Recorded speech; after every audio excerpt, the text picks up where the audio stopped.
നമ്മള് കുഞ്ഞുമക്കൾക്ക് 2 വയസ്സിന് താഴെയുള്ള കുഞ്ഞുങ്ങൾക്ക് നമ്മൾ ഷുഗർ പാടില്ല എന്നുള്ളത് പറയുന്നുണ്ട്. ഷുഗർ ആൻഡ് സോൾട്ട് അല്ലെ. നമ്മൾ ഈ കാര്യം നോ പറഞ്ഞിരുന്നാലും പനങ്കൽക്കണ്ടും ശർക്കരയും ഒക്കെ ചേർത്ത് കുറുക്കും ഒക്കെ കൊടുക്കുന്ന അമ്മമാരുണ്ട് അല്ലെ. അപ്പൊ നമ്മൾ പറയുന്നത് അങ്ങനെ കൊടുക്കാൻ പാടില്ല എന്ന് പറയുന്നതിൽ വലിയ ഒരു കാര്യമുണ്ട് എന്നുള്ളത് നിങ്ങൾ ആദ്യം മനസ്സിലാക്കുക എന്നുള്ളതാണ്. തീക്കണ്ടിലും ശർക്കരയിലും ആയിരുന്നാലും യാതൊരുവിധ വ്യത്യാസങ്ങളും മധുരം എന്നൊരു കാര്യത്തിന് ഇല്ല. ഷുഗർ കണ്ടന്റ് പോലെയാണ് പനങ്കൽക്കണ്ടിലുള്ള ഷുഗർ കണ്ടന്റും ശർക്കരയിലുള്ള ഷുഗറും. ചില മിനറൽസ് അതിൽ ആഡിങ് ആയിട്ടുണ്ട് എന്നത് മാത്രമാണ് സത്യം. സോ നമ്മൾ അതും കുഞ്ഞുങ്ങളെ അങ്ങനെ ശീലിപ്പിക്കുന്നത് നല്ലൊരു കാര്യമായിട്ട് തോന്നുന്നില്ല. കുഞ്ഞു ജനിച്ച് ആദ്യത്തെ കുറച്ച് ദിവസങ്ങളിൽ ഉള്ള ആ ഒരു ടേസ്റ്റ് ആണ് അവരുടെ ഫ്യൂച്ചർ, അവർ വളർന്നു വരുമ്പോഴും അവരുടെ നാവിലുള്ളത്. സോ നമ്മൾ എന്തുമാത്രം ഇങ്ങനത്തെ കാര്യങ്ങൾ ഇൻട്രൊഡ്യൂസ് ചെയ്യുന്നു ആ രീതിയിലുള്ള ഒരു ക്രേവിങ്ങും കാര്യങ്ങളും ആയിരിക്കും കുഞ്ഞുങ്ങൾക്ക് പിന്നീട് ഉള്ളത്. ഷുഗർ കണ്ടന്റ് ആണ് കൂടുതൽ കൊടുക്കുന്നത് എങ്കിൽ കുറച്ച് വലുതായി കഴിഞ്ഞ സമയത്ത് കുഞ്ഞുങ്ങൾക്ക് ഷുഗർ ക്രേവിങ്സ് ഉണ്ടാവാനുള്ള ചാൻസസ് കൂടുതലാണ്.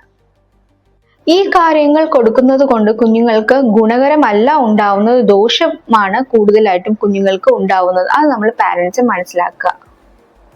കൂടുതലധികം ഷുഗർ കണ്ടന്റ് നമ്മൾ കൊടുക്കുന്നത് വഴി കുഞ്ഞുങ്ങൾക്ക് ഒബീസിറ്റി അതല്ലേ പൊണ്ണത്തടി ഉണ്ടാവാനുള്ള ചൈൽഡ്ഹുഡ് ഒബീസിറ്റി ഉണ്ടാവാനുള്ള ചാൻസസ് കൂടുതലാണ്. പെട്ടെന്ന് തന്നെ കുഞ്ഞുങ്ങളുടെ ഡെന്റൽ കാരീസ് അതായത് പല്ലുകൾക്ക് കേടുവരാനുള്ള ചാൻസസ് കൂടുതലാണ്. 3 അയൺ ഡെഫിഷ്യൻസി എന്നതുപോലെ തന്നെ ന്യൂട്രീഷ്യസ് ഡെഫിഷ്യൻസീസും കുഞ്ഞുങ്ങൾക്ക് ഉണ്ടാവാനുള്ള ചാൻസസും വളരെയധികം കൂടുതലാണ്. 4 കുഞ്ഞുങ്ങളുടെ ഷുഗർ അഡിക്ഷൻ അവർക്ക് മധുരം കഴിച്ചേ പറ്റൂ എന്നുള്ളൊരു അഡിക്ഷൻ കുഞ്ഞുങ്ങളിൽ കൂടുതലായിട്ട് കണ്ടുവരാനുള്ള ചാൻസസും ഉണ്ട്.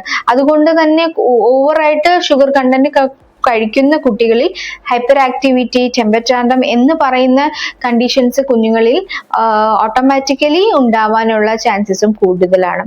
നമ്മൾ അങ്ങനെ കൂടുതലായിട്ട് പനങ്കൽക്കണ്ട് ശർക്കര അങ്ങനെ ചേർത്തൊന്നും ഒരു ആഹാരവും കൊടുക്കാനായിട്ട് പാടില്ല. എല്ലാം മിതത്തിലായിരിക്കണം എന്നുള്ളതാണ് എനിക്ക് പറയാനുള്ളത്.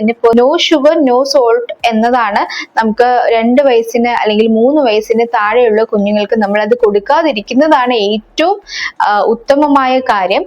നിങ്ങൾക്ക് ഷുഗർ കണ്ടന്റ് കൊടുക്കണമെന്നുണ്ടെങ്കിൽ നമ്മുടെ നാച്ചുറൽ ആയിട്ടുള്ള ഫ്രൂട്ട്സിലൊക്കെ നാച്ചുറൽ ആയിട്ടുള്ള ഷുഗർ ആണ് ഉള്ളത്. നമ്മൾ അതിൽ പഞ്ചസാരയോ പനങ്കൽക്കണ്ടോ ഒന്നും ആഡ് ചെയ്യേണ്ട ആവശ്യമില്ല.